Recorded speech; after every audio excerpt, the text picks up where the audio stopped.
নমস্কাৰ এই মুহূৰ্তত আহি পৰিছে সন্ধিয়াৰ কেইবাটা গুৰুত্বপূৰ্ণ খবৰ। আজি হৈছে ৫ জানুৱাৰী। বিহুৰ আগতে লাখ লাখ মহিলাৰ একাউণ্টত সোমাব ১০,০০০ কোটি টকা।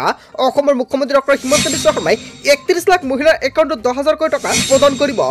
লগতে ১০ তাৰিখৰ আগতে লাখ লাখ মহিলাৰ একাউণ্টত চৰকাৰে সোমাই দিব টকা। ৰেচন কাৰ্ড থাকিলে আপোনাৰ বাবে এটা ভাল খবৰ। ৰেচন কাৰ্ড থাকিলে আপোনাৰ একাউণ্টত সোমাব ৰেচন কাৰ্ডৰ টকা আৰু ৰেচন কাৰ্ডৰ একাউণ্টত প্ৰত্যেকগৰাকী মহিলাৰ একাউণ্টত সোমাই দিব এই টকা।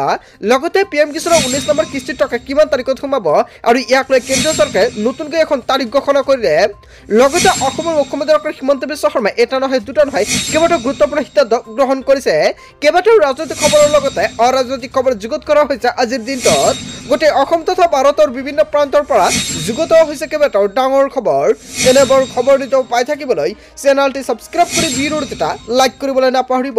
আজিৰ আমাৰ প্ৰথম গুৰুত্বপূৰ্ণ খবৰ হৈছে অসমবাসীৰ বাবে এটা ডাঙৰ খবৰ। বিহুৰ আগতে একাউণ্টত সোমাব ১০,০০০ কোটি টকা। ৩১ লাখ মহিলাৰ তালিকা সাজু হৈ পৰিছে।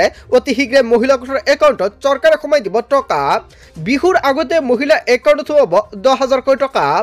ৰাজ্যৰ লাখ লাখ মহিলাই লাভ কৰিব চৰকাৰৰ ১০,০০০ কোটি টকা। অসমৰ মুখ্যমন্ত্ৰী ডক্টৰ হিমন্ত বিশ্ব শৰ্মাই কেবিনেট বৈঠকত কেইবাটাও গুৰুত্বপূৰ্ণ সিদ্ধান্ত গ্ৰহণ কৰিছে। আৰু তাৰ আগতে যদি আপোনাৰ বেংক একাউণ্টত কিবা আপডেট কৰিব লগা আছে অতি শীঘ্ৰে আপডেট কৰি লৈ লওক। প্ৰথম পৰ্যায়ত ২৭ লাখ মহিলাৰ তালিকা সাজু কৰিছে ৰাজ্য চৰকাৰে। ১০,০০০ নহয় পৰ্যায়ক্ৰমে এইসকল মহিলাই পাব ৫০,০০০ টকা পৰ্যন্ত ৰাজসাহায্য। মহিলা উদ্যমিতা আঁচনিৰ অধীনত মুঠ ৩১ লাখ মহিলাই পাব এই টকা। আবেদন কৰা মহিলাৰ ভিতৰত ৩১ লাখ মহিলা উপযুক্ত বুলি নিৰ্বাচিত হৈছে। প্ৰথম পৰ্যায়ত ইয়াৰ বাবে ২৭ লাখ মহিলাক এই সুবিধা দিব চৰকাৰে।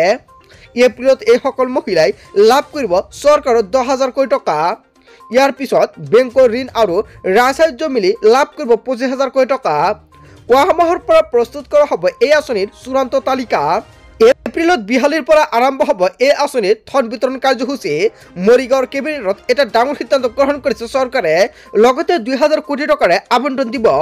বিহুৰ আগতে মহিলাৰ একাউণ্টত সোমাব ১০,০০০ কোটি টকা। হয় বন্ধু বান্ধৱীসকল, অসমৰ মুখ্যমন্ত্ৰী ডক্টৰ হিমন্ত বিশ্ব শৰ্মাই প্ৰত্যেকগৰাকী মহিলাৰ বাবে দিলে এটা ভাল খবৰ। অতি শীঘ্ৰে যদি বেংক একাউণ্টৰ কিবা কাম কৰিবলগীয়া আছে অতি শীঘ্ৰে কৰি লৈ লওক, কিয়নো আপোনাৰ একাউণ্টত চৰকাৰে সোমাই দিব ১০,০০০ কোটি টকা।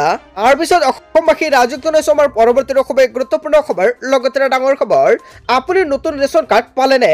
সাজু হওক ৰেচন ল'বলৈ। লগতে ৰেচন কাৰ্ডৰ লগতে আপোনাৰ বেংক একাউণ্টত এইবাৰ সোমাব টকা। যদি আপোনাৰ ৰেচন কাৰ্ড আছে তেনে ক্ষেত্ৰত আপোনাৰ বাবে এটা ভাল খবৰ। আপুনি ৰেচনৰ চাউলেই নহয় ৰেচন কাৰ্ডৰ চাউলৰ লগতে আপোনাৰ একাউণ্টত সোমাব টকা। সাজু হওক আপুনি, কিয়নো সাজু হওক ৰেচন ল'বলৈ। ১ ফেব্ৰুৱাৰীৰ পৰা লাভ কৰিব ৰেচনৰ সামগ্ৰী। লগতে ৰেচন কাৰ্ডৰ লাখ লাখ হিতাধিকাৰীৰ বাবে আহি গ'ল এটা ডাঙৰ খবৰ। নতুনকৈ ৰেচন কাৰ্ড পোৱাসকলেও লাভ কৰিব ৰেচনৰ চাউল।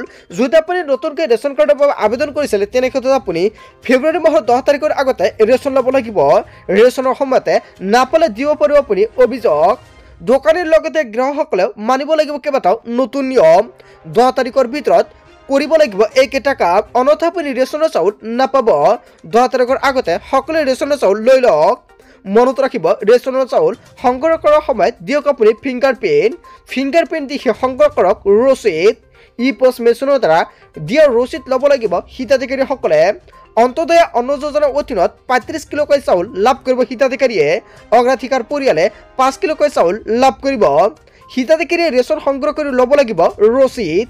১০ তাৰিখলৈকে দিনজোৰাকৈ খোলা ৰাখিব লাগিব ৰেচনৰ দোকান। হয় বন্ধু বান্ধৱীসকল, প্ৰত্যেকজন ব্যক্তিৰ বাবে এটা ভাল খবৰ। লগতে যিসকল ব্যক্তিৰ ৰেচন কাৰ্ড আছে ১০ তাৰিখে লাখ লাখ মহিলাৰ একাউণ্টত অৰুণোদয় আঁচনিৰ ১২৫০ টকাকৈ সোমাই যাব। যিসকল ব্যক্তি নতুনকৈ অৰুণোদয় 3.0 আবেদন কৰিছে সেইসকল ব্যক্তিৰ একাউণ্টত চৰকাৰে সোমাই দিব টকা। আৰু তাৰ বাবে যদি বেংক একাউণ্টটো আপডেট কৰিবলগীয়া আছে অতি শীঘ্ৰে আপডেট কৰি লৈ লওক, অন্যথা আপুনি টকাটো নাপাব আপোনাৰ বেংক একাউণ্টত। তাৰপিছত অসমবাসী ৰাজক জনাইছো আমাৰ পৰৱৰ্তী গুৰুত্বপূৰ্ণ খবৰ। লগতে ডাঙৰ খবৰ, আমেৰিকাত থকা ১৮,০০০ ভাৰতীয়লৈ বিপদ, ঘূৰি আহিব লাগিব ভাৰতলৈ। কেইবাটাও গুৰুত্বপূৰ্ণ সংখ্যাৰ প্ৰদান কৰিছে। ৰাষ্ট্ৰপতি হিচাপে শপত লোৱাৰ পিছতে অবৈধ ভাৰতীয়ৰ বিৰুদ্ধে কঠোৰ হৈ পৰিছে ট্ৰাম্প। আৰু অবৈধভাৱে থকা ১৮,০০০ ভাৰতীয়ই এৰিব লাগিব আমেৰিকা। ১৮,০০০ ভাৰতীয়ক উভতাই আনিবলৈ ভাৰতক বাধ্য কৰাইছে আমেৰিকাই। অবৈধ ভাৰতীয় আমেৰিকাৰ জনগাঁথনিত পেলাব নোৱাৰিব তিলমানৰ প্ৰভাৱ, এনেকুৱাকৈ হুংকাৰ প্ৰদান কৰিছে। আমেৰিকাৰ নাগৰিকক সুৰক্ষা দিবলৈ অবৈধ ভাৰতীয়ৰ বিৰুদ্ধে কঠোৰ হৈ পৰিছে ডনাল্ড ট্ৰাম্প। আৰু 18,000 লোকক উভতাই নানিলে ভাৰত সন্মুখীন হ'ব লাগিব অৰ্থনৈতিক ভাতাত। ভাৰতত বাংলাদেশ অনুপ্ৰৱেশকাৰীৰ সমস্যাৰ বিপৰীতে আমেৰিকাত বিপৰীত ছবি। ভাৰতে বন্ধু বন্ধু বুলি কোৱা আমেৰিকাই নাৰাখে অবৈধভাৱে থকা ভাৰতীয়ক। সম্পূৰ্ণ বৈদেশিক নীতি অনুসৰি 18,000 লোকক উভতাই অনাৰ পথত ভাৰত। ৰাষ্ট্ৰপতি হিচাপে শপত লোৱাৰ পিছতে অবৈধ ভাৰতীয়ৰ বিৰুদ্ধে কঠোৰ হৈ পৰিছে ডোনাল্ড ট্ৰাম্পে। হয় বন্ধু বান্ধৱীসকল, এটা ডাঙৰ খবৰ, এটা গুৰুত্বপূৰ্ণ খবৰ আহি পৰিছে। ইয়াৰ বিষয়ত জনতাই কি ক'ব? যদি জনতাৰ কিবা মন্তব্য কৰিব লগা থাকে আপোনালোকৰ মন্তব্যটো নিশ্চয় কমেণ্ট বক্সত জনাব। তাৰপিছত অসমবাসী ৰাজুক জনাইছো আমাৰ পৰৱৰ্তী খুবেই গুৰুত্বপূৰ্ণ খবৰ, লগতে ডাঙৰ খবৰ। সকলো যুদ্ধ বন্ধ হ'ব ৰাষ্ট্ৰপতি হৈ ইংগিত ডনাল্ড ট্ৰাম্পৰ। হয় বন্ধু বান্ধৱীসকল, ইউক্ৰেইনৰ সৈতে যুদ্ধ শেষ কৰক ৰাছিয়াই আৰু এনেকুৱাকৈ হুংকাৰ প্ৰদান কৰিছে আমেৰিকাৰ তৰফৰ পৰা। যুদ্ধবিৰতি ঘোষণা কৰিলে শীত হ'ব ৰাছিয়াৰ। ৰাষ্ট্ৰপতিৰ দায়িত্ব লৈ ডনাল্ড ট্ৰাম্পৰ হুংকাৰ। হয় বন্ধু বান্ধৱীসকল, অৱশেষত পুটিনক শেষ সকিনি প্ৰদান কৰিছে ট্ৰাম্পে। যুদ্ধ অব্যাহত ৰাখিলে বিয়া হ'ব ৰাছিয়াৰ আৰু ইউক্ৰেইনৰ যুদ্ধ শেষ কৰিলে ৰাছিয়া হ'ব ভাল। ৰাছিয়াৰ ৰাষ্ট্ৰপতি পুটিনক সকিয়নি দিলে ট্ৰাম্পে। ইউক্ৰেইনৰ ৰাছিয়াৰ যুদ্ধ শেষ কৰিবলৈ বুলি কৈছিল ডনাল্ড ট্ৰাম্পে। হয় বন্ধু বান্ধৱীসকল, অৱশেষত আন এটা গুৰুত্বপূৰ্ণ আপডেট মুকলি আহিছে। ইয়াৰ বিষয়ত আপুনি কি ক'ব? যদি আপোনাৰ কিবা ক'ব লগা থাকে আপোনাৰ মন্তব্যটো নিশ্চয় কমেণ্ট বক্সত জনাব পাৰে। তাৰপিছত অসমবাসী ৰাজুক জনাইছো আমাৰ পৰৱৰ্তী খুবেই গুৰুত্বপূৰ্ণ খবৰ, লগতে ডাঙৰ খবৰ। PM কিষাণৰ সন্মান দিলৈ আহি গ'ল এটা ডাঙৰ খবৰ। কেতিয়া আপোনাৰ একাউণ্টত সোমাব PM কিষাণৰ 19 নম্বৰ কিস্তিৰ ধনৰাশি। নতুন বছৰৰ ফেব্ৰুৱাৰী মাহত কৃষকে লাভ কৰিব পাৰে PM কিষাণৰ 19 নম্বৰ কিস্তিৰ টকা। বছৰত 3টাকৈ দিয়া হয় এই ধনৰাশি আৰু ইয়াৰ বাবে আপুনি কৰিব লাগিব EKYC। ধন লাভৰ বাবে কৃষকে EKYC কৰাটো বাধ্যতামূলক। হিতাধিকাৰী একাউণ্টত 15 টকাকৈ সোমাব এই ধন আৰু তাৰ বাবে অতি শীঘ্ৰে আপোনাৰ EKYCটো কৰি লৈ লওক। ধন মোকলাই দিয়াৰ পূৰ্বে আপডেট কৰক আপোনাৰ বেংক একাউণ্ট। যদি আপোনাৰ একাউণ্টত কিবা আপডেট কৰিবলগীয়া আছে অতি শীঘ্ৰে আপডেটটো কৰি লৈ লওক। ফেব্ৰুৱাৰী মাহৰ আগতে প্ৰত্যেকগৰাকী হিতাধিকাৰী কৰি লওক এই 3টা কাম আৰু এই ধন পাবলৈ আপুনি কৰিব লাগিব এটা বিশেষ কাম, অন্যথা আপুনি নাপাব কৃষক সন্মান নিধিৰ ধনৰাশি। আগন্তুক কিস্তিৰ ধন পাবলৈ EKYC কৰাটো বাধ্যতামূলক। PM কিষাণ এপৰ জৰিয়তে কৰিব পাৰিব EKYC। অনলাইনতো আপুনি EKYC কৰিব পাৰিব। CSC চেণ্টাৰত গৈ আপুনি কৰিব পাৰিব EKYC সম্পূৰ্ণ কৰিবলৈ আহ্বান কৰিছে চৰকাৰে। PM কিষাণৰ ভুৱা হিতাধিকাৰীয়ে ঘূৰাই দিব লাগিব PM কিষাণৰ টকা। যদি আপুনি এজন PM কিষাণৰ ভুৱা হিতাধিকাৰী তেন্তে আপোনাৰ বাবে এটা বেয়া খবৰ। লগতে যদি বন্ধু বান্ধৱীসকল আপুনি PM কিষাণৰ টকা আগতে পাইছিলে, আপুনি কিমানকেইটা কিস্তি পাইছিলে, এতিয়া যদি আপোনাৰ নামটো ভুৱা হিতাধিকাৰীৰ তালিকাত নামটো অন্তৰ্ভুক্ত হৈ পৰিছে তেনে ক্ষেত্ৰত আপোনাৰ টকাটো ঘূৰাই দিব লাগিব আৰু তাক লৈ চৰকাৰে গুৰুত্বপূৰ্ণ সিদ্ধান্ত গ্ৰহণ কৰিছে। লগতে PM কিষাণৰ প্ৰত্যেকজন হিতাধিকাৰীৰ একাউণ্টত অতি শীঘ্ৰে সোমাবলগীয়া আছে 19 নম্বৰ কিস্তিৰ টকা।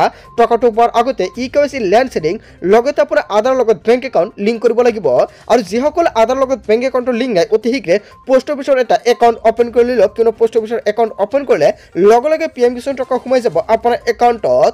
তাৰ বাবে চৰকাৰে গুৰুত্বপূৰ্ণ সিদ্ধান্ত গ্ৰহণ কৰিছে। তাৰপিছত অসমবাসী ৰাজুক জনাইছো আমাৰ পৰৱৰ্তী খুবেই গুৰুত্বপূৰ্ণ খবৰ, লগতে ডাঙৰ খবৰ।